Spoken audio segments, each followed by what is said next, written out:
Springdale, Arkansas, headquarters to not only Tyson Food Products, but also the well-known short line, the Arkansas and Missouri. While last summer I filmed some of the passenger operations, the real prize I was after was the freight moves, and almost a year later I finally had an opportunity to document several of them. The date is Friday, June the 10th, and right in downtown, the A&M locomotive facilities are busy with morning activity. Several of the famous Alco C420 locomotives have yet to begin their assignments for the day, and T6 switcher number 12 sits dormant in an excellent position for photographs. But without further ado, let's get started with our eventful day. We got some great footage of classic Alcos working hard, modern EMDs rolling, and more. Sit back and enjoy the Arkansas and Missouri Railroad, where retro meets modern.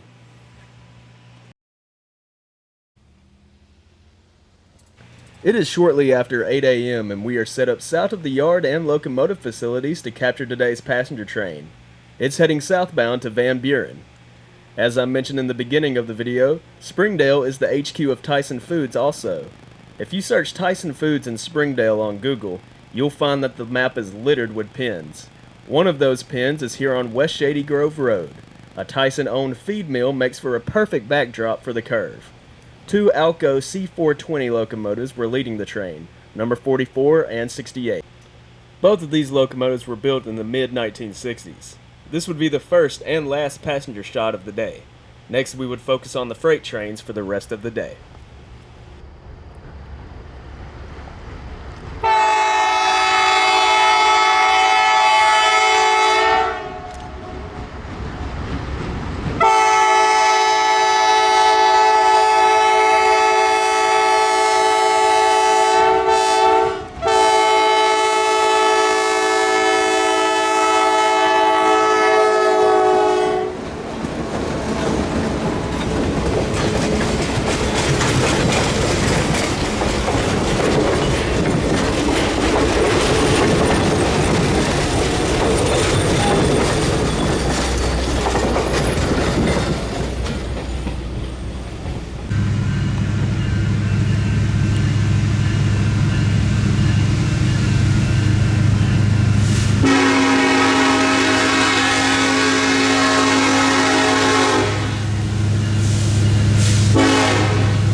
You just watched the heavily sought-after Monett turn heading northbound to Missouri in an area on the north side of Springdale called Bethel Heights. This train is powered by two of the four EMD SD70 ACEs on the roster, number 72 and 71. These four SD70s are the only non-Alco locomotives in the entire fleet.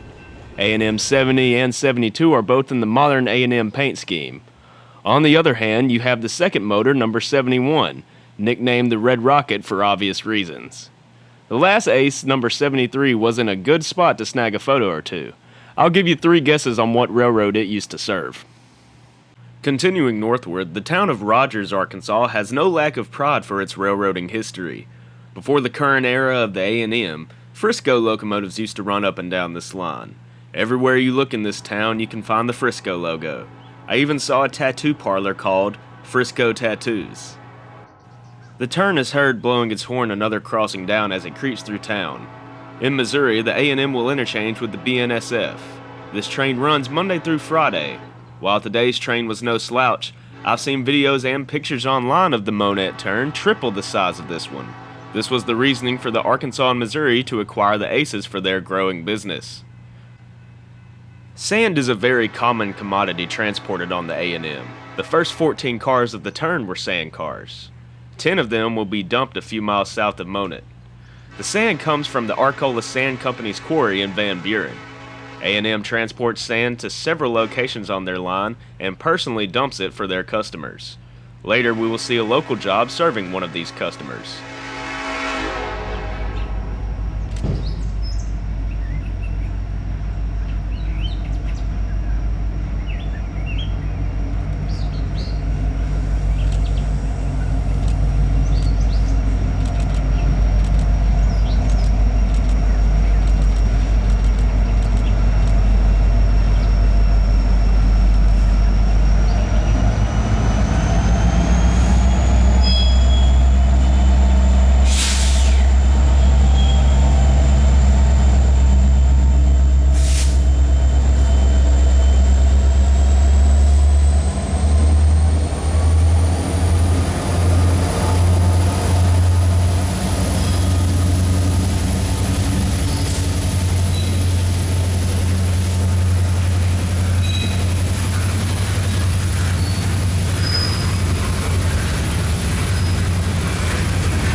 Next, we leapfrog the train up to Avaca. The A&M was formed in 1986 to lease the former Frisco Main Line. Over the course of its first 15 years, it would complete its purchase to officially own the property. Since its conception, the A&M has been recognized by many as an efficient short line operation that has grown tremendously and still has plenty of future potential.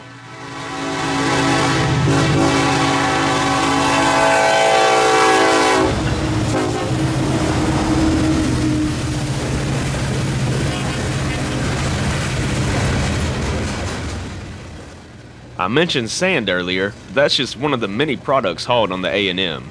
You'll also commonly see grain, paper products, scrap metal, other various metals, maybe a few chemicals here and there, and many more.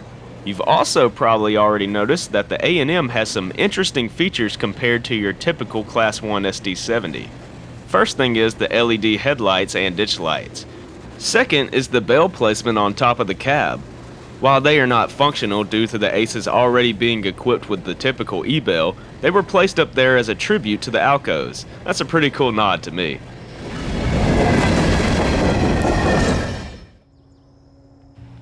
Now here's a pretty cool shot that I was looking forward to getting. Located in Garfield is a pretty sweet S-curve.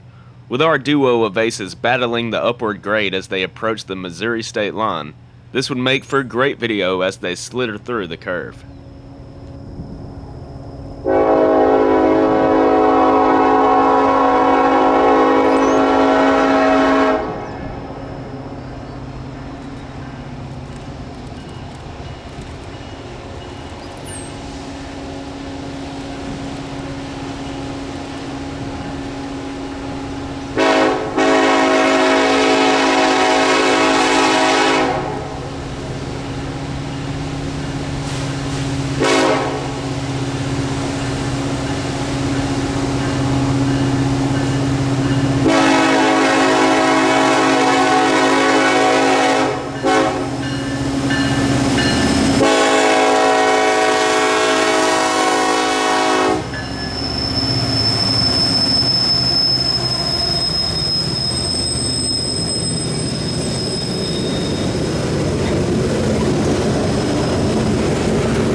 The Monett turn has picked up on its speed as it rounds the curving gateway barely south of the state line.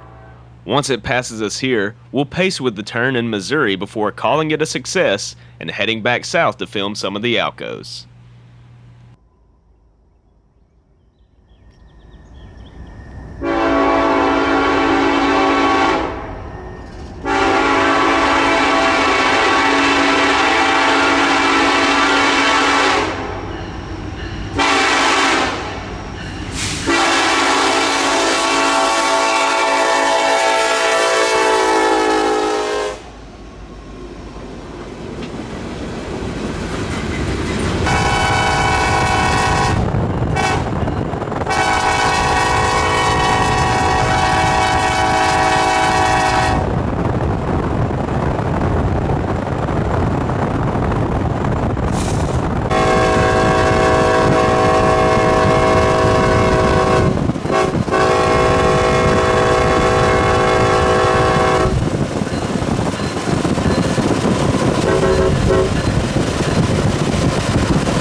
Back in Arkansas, south of downtown Rogers, we find an interesting sight. Remember earlier when I mentioned sand is dropped at several locations along the line? Well, this is one of them. A&M number 32 shoves several sand cars back into Eagle Ready Mix concrete. Sand is actually a critical component in the creation of concrete, but let's focus on the 32 for a moment. The locomotive originally served the Belt Railway of Chicago after being built in 1965. It was originally numbered the 601. Its sister locomotive on the BRC, number 602, also ended up on the A&M property as number 34. 32 isn't exactly in its original state when it was constructed. The Arkansas, Missouri converted the Alco into a remote control unit. Notice the large box and antennas on the front of the handrails. You can see the operator on the opposite end of the train with his large controller. This allows the entire local to be operated by only one man rather than the conventional two-man crew.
We watch as our sand train stops working the spur and moves back to clear the main line to allow the Rogers local job to pass through.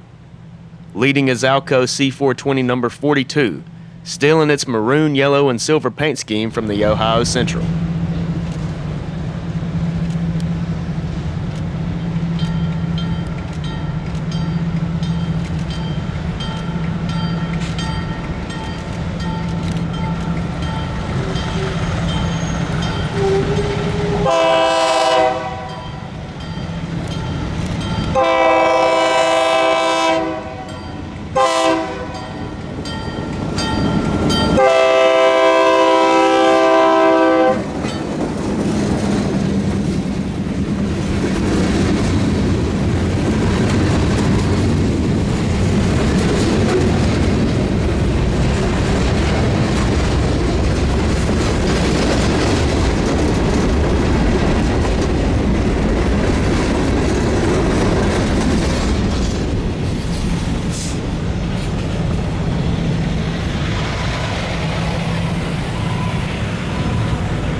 We move even further south to Van Buren. We see the damaged number 50 by the Union Pacific Yard. 50 was damaged in a recent derailment that occurred on the bridge that crosses the river. A manifest is awaiting a crew in the background, and we notice that 7964 is trailing second on it.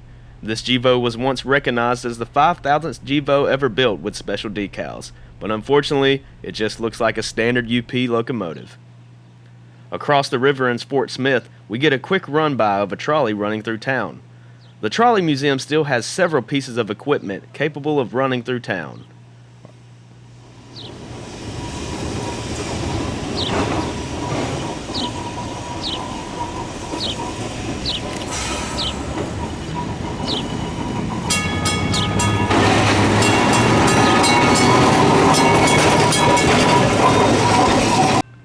Our last clip of the day will be one of the local jobs working in Fort Smith. What grabbed my attention was the classic T6 switcher sandwiched between the two C420s.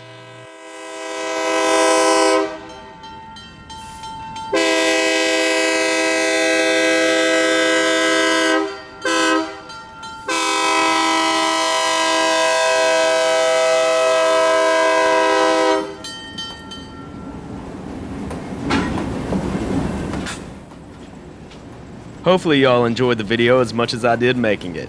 Let me know if you'd be interested in me returning to maybe cover the Monett turn in more depth, along with filming more action in the city of Fort Smith. Until next time, I'll see you somewhere out trackside, but until then, thanks for watching.